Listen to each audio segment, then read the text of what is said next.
Assalamualaikum warahmatullahi wabarakatuh. Perkenalkan, nama saya Ropiah Nabilah dengan NPM 10221065 kelas C13 akuntansi. Saya akan menjelaskan pemahaman tentang Ma'rifatul Insan materi pertemuan 1 hingga 5 untuk memenuhi tugas evaluasi tengah semester pendidikan agama Islam. Materi yang pertama adalah Ta'rif al-Insan, yang kedua Hakikatul Insan, yang ketiga Takatul Insan, yang keempat Nafsul Insan, dan yang kelima Sifatul Insan.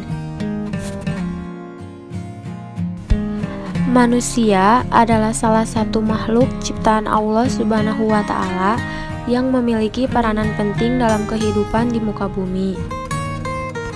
Yang kesatu adalah Ta'rif al-Insan atau pengenalan manusia.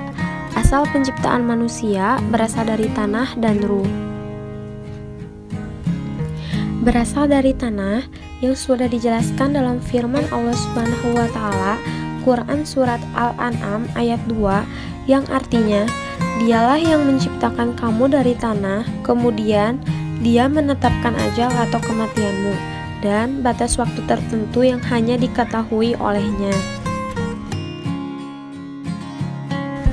Berasal dari ruh seperti yang sudah dijelaskan dalam firman Allah Subhanahu wa Ta'ala, Quran Surat As-Sajdah ayat 9, yang artinya, kemudian Dia menyempurnakannya dan meniupkan ruh ciptaannya ke dalam tubuhnya, dan Dia menjadikan pendengaran, penglihatan, dan hati bagimu, tetapi sedikit sekali kamu bersyukur.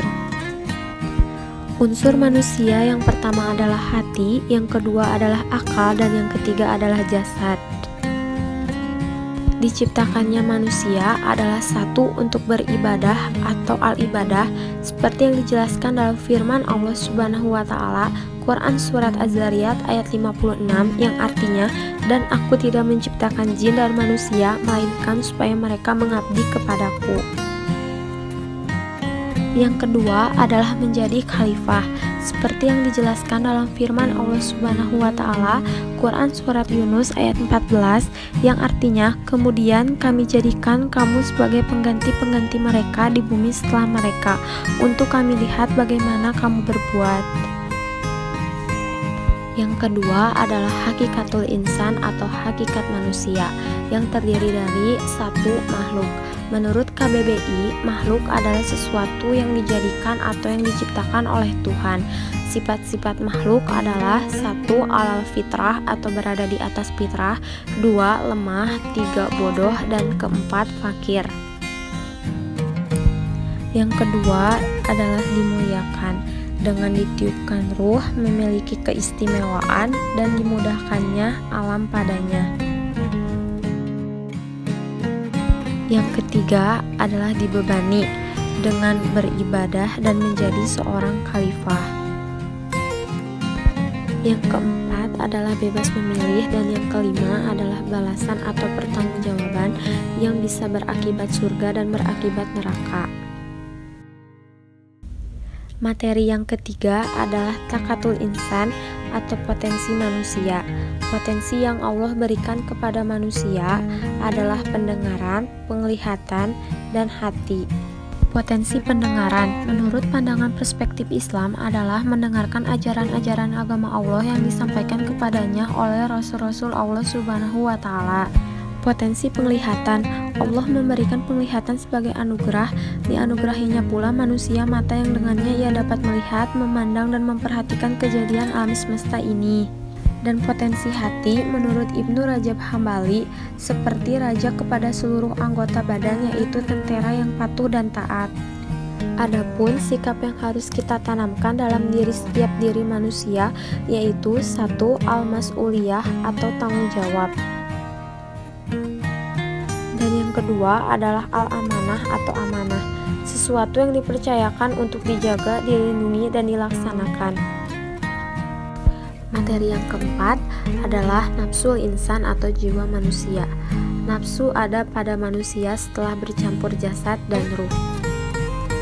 Jiwa manusia itu dapat kita bedakan menjadi 3 keadaan sebagai berikut. Yang ke-1, ruh di atas hawa nafsu atau ruh lebih kuat daripada hawa nafsu. Kecenderungan untuk selalu berzikir di setiap keadaan dalam rangka mengontrol diri. Yang kedua, ruh tarik-menarik dengan hawa nafsu. Di dalam Al-Quran disebut dengan istilah nafsu lawa amanah atau nafsu selalu. Dan yang ketiga, ruh di bawah pengaruh hawa nafsu, yaitu nafsu yang selalu menyuruh pada keburukan. Dan materi yang kelima adalah sifatul insan atau sifat manusia.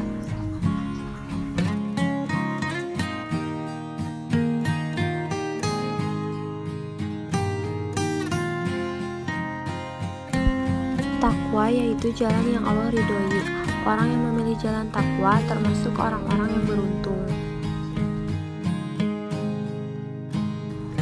Fujur yaitu jalan yang Allah murkai. Orang yang memilih jalan fujur termasuk orang-orang yang hina dan derajatnya paling rendah. Sekian video penjelasan dari saya. Mohon maaf apabila ada salah-salah kata. Terima kasih, semoga bermanfaat. Wassalamualaikum warahmatullahi wabarakatuh.